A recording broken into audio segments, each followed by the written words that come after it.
Every item you own charges you a monthly fee. You just never see the bill.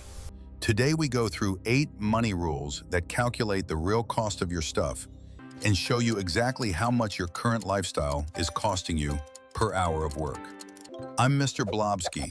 My tie has a very low monthly fee. Let's begin. You already know the first price. It is on the receipt. The second price is the one nobody calculates. And in many cases, the second price is larger than the first. Here is how it works. When you buy a treadmill for $800, you do not buy a treadmill. You buy a treadmill plus somewhere between 15 and 25 square feet of living space dedicated to it permanently. In most American cities, residential space costs between $20 and $40 per square foot per year in rent or equivalent mortgage cost.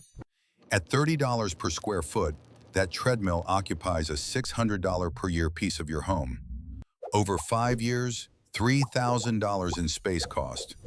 Plus the $800 purchase price, your treadmill cost you $3,800. The receipt said $800. This is the second price. It applies to everything. A boat sitting in a driveway does not cost what you paid for it. It costs storage fees, insurance, registration, winterization, maintenance, and the square footage of your driveway or garage that it occupies year-round. Industry rule of thumb, annual ownership costs run about 10% of the boat's value per year. A $30,000 boat costs $3,000 a year to own before you start the engine. Over 10 years of occasional use, $30,000 in operating costs on top of the original $30,000 purchase price. You bought a $60,000 boat. The receipt said $30. The second price also includes mental bandwidth. Every item you own needs to be cleaned, organized, maintained, and eventually disposed of. Visual clutter increases cortisol and reduces focus. Your stuff is costing you concentration, not just money. And then there is opportunity cost. The $15,000 home gym sitting mostly unused is not $15,000. At 10% annual return over 20 years, it is $101,000 in foregone investment growth. You did not buy a home gym. You bought a home gym instead of $100,000. The first rule of minimalist money is to calculate both prices before every purchase. Add up the space cost, the maintenance cost, the mental cost, and the opportunity cost. In many cases, you will discover the item costs 2 to 4 times what the receipt says. Some purchases survive that math, many do not. Here is the calculation that destroys most impulse purchases in under 30 seconds. Before you buy anything, estimate honestly how many times you will use it. Divide the total price by that number. That is your cost per use. That is the only number that matters. A $200 jacket worn twice? $100 per use. A $400 jacket worn 200 times? $2 per use. The expensive jacket is the better financial decision by a factor of 50. Price tells you almost nothing about value. Cost per use tells you everything. Now apply this to the purchases that actually drain people's budgets. A $300 specialty kitchen gadget used twice a year. $150 per use in year 1. $75 per use in year 2, if you still remember you own it. A $40 chef's knife used 300 times a year, 13 cents per use. The cheap tool that actually gets used is dramatically better value than the expensive gadget that performs a task you needed twice. A $1,500 espresso machine used twice daily for 5 years, 41 cents per use. That same espresso machine bought by someone who uses it twice a week.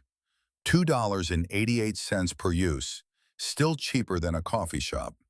Cost per use is not automatically anti-spending. It is pro-clarity. Here is the version that really stings. Gym membership at $60 a month. Used 6 times over the year. Annual cost, $720. Cost per use, $120. For one 40-minute workout, $120. The rule is simple. Run the math before you buy. not after. Your honest estimate of future use is almost always more accurate than your optimistic one. Assume you will use it half as often as you think you will. If it still clears the test, buy it. There is a specific financial behavior that quietly costs the average American over $200,000 across a lifetime. It does not feel like a cost. It feels like keeping up. It is the habit of replacing functional things with newer versions of themselves. Your phone works. A new phone exists. You upgrade. Your car runs reliably. A new model launched. You upgrade. Your furniture is fine. You have seen better furniture. You upgrade. None of these items failed. None of them needed replacing. You replaced them because newer versions existed and because marketing spent considerable resources making you feel that your current version was inadequate. Here is the math on just the phone. Average upgrade cycle, every 24 months. 15 purchases over a 30-year adult life at an average $900 each.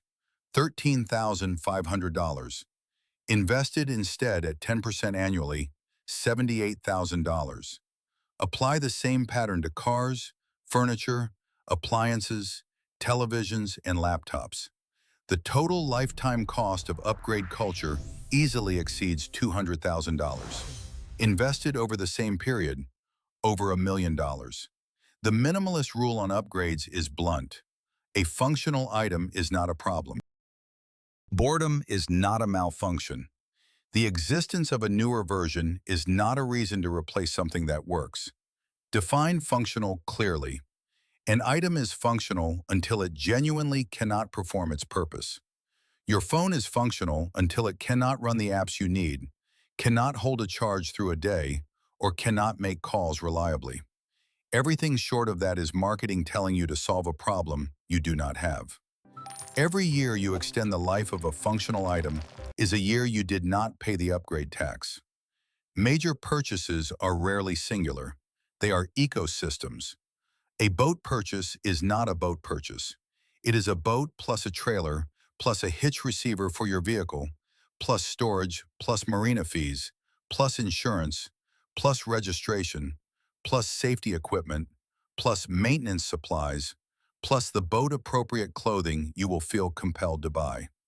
The full ecosystem of a $30,000 boat adds $15,000 to $20,000 in supporting costs over 5 years. You bought a $50,000 ecosystem. The receipt said $30,000.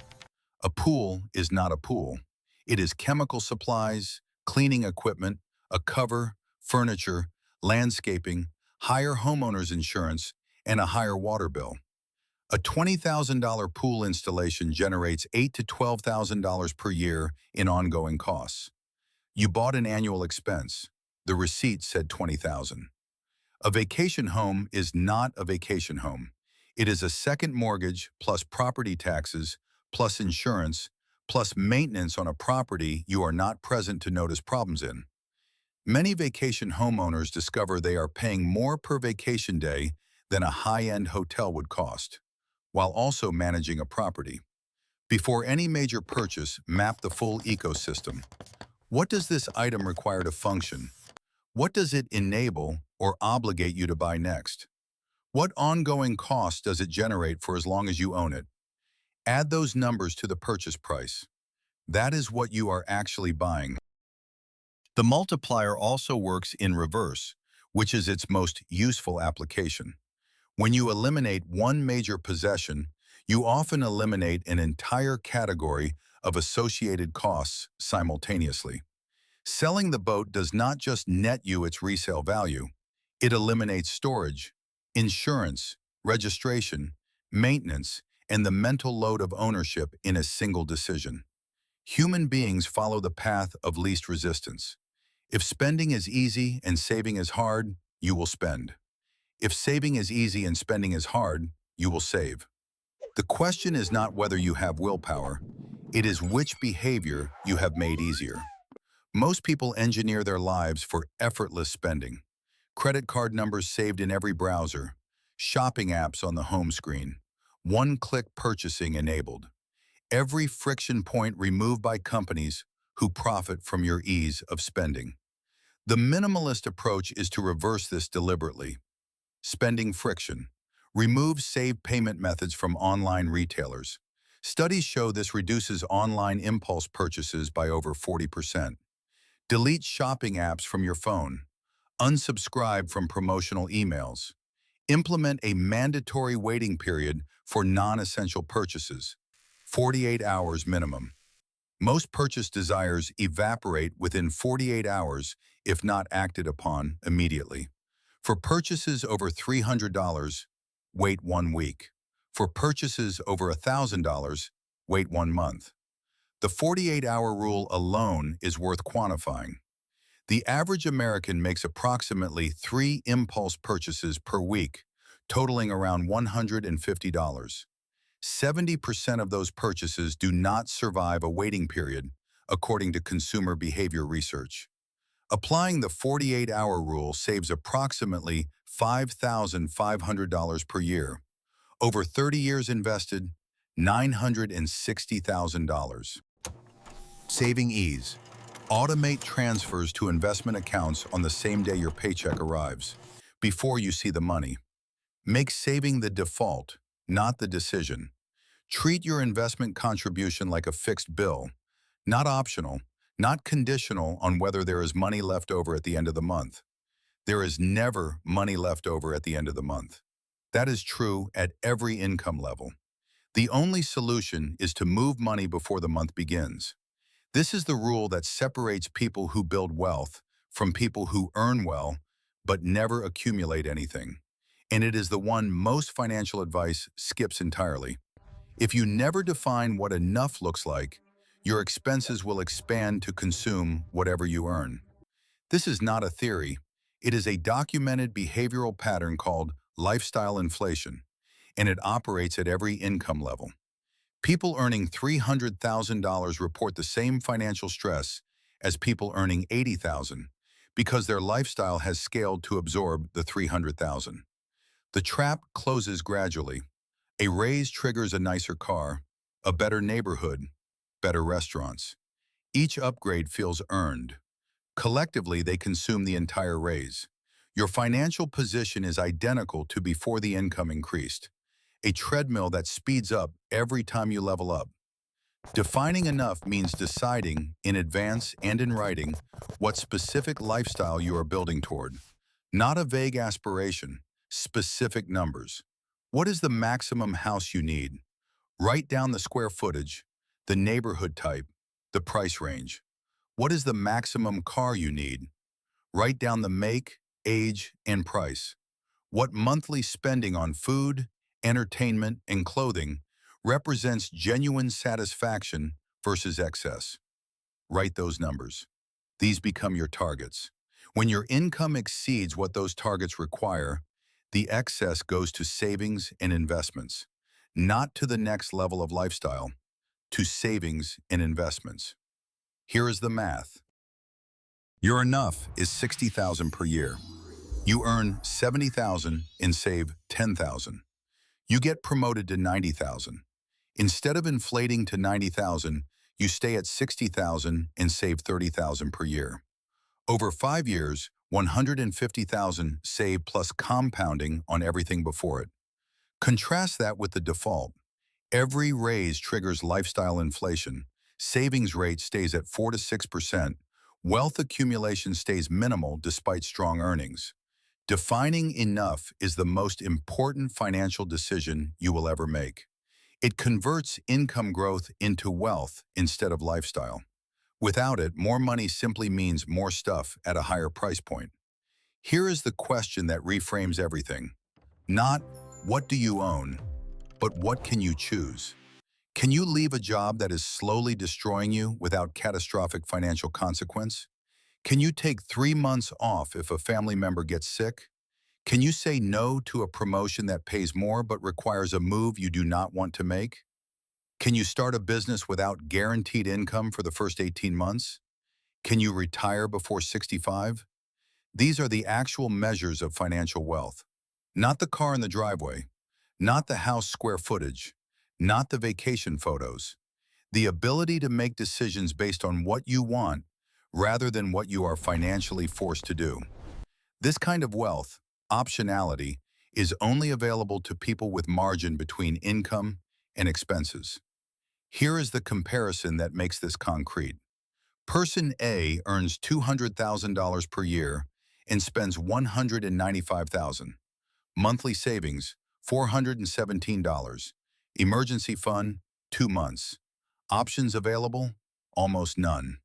They cannot afford to be laid off, cannot afford to get sick, cannot leave a bad job, cannot take a career risk. They are financially trapped at $200,000 per year. Person B earns $80,000 per year and spends $48,000. Monthly savings, $2,670. Emergency fund, 12 months. Options available, enormous. They can absorb a job loss for a year. They can take a pay cut to work somewhere better. They can handle a medical emergency without financial catastrophe. They can retire early if the investments compound as projected. Person B is wealthier, not by income, by options. Every purchase you make is a trade. You are exchanging money, which represents optionality, for an object or experience. The question is never just whether you can afford it. The question is whether this thing is worth more to your life than the option it replaces. Sometimes the answer is clearly yes. A reliable car is worth the optionality it costs. A good mattress is worth it. A skill-building course is worth it. But most of what people buy at the margin, the upgrade, the additional item, the slightly nicer version, is not worth the option it eliminates. And those eliminated options accumulate into a life with no flexibility, no resilience, and no freedom, regardless of the income level.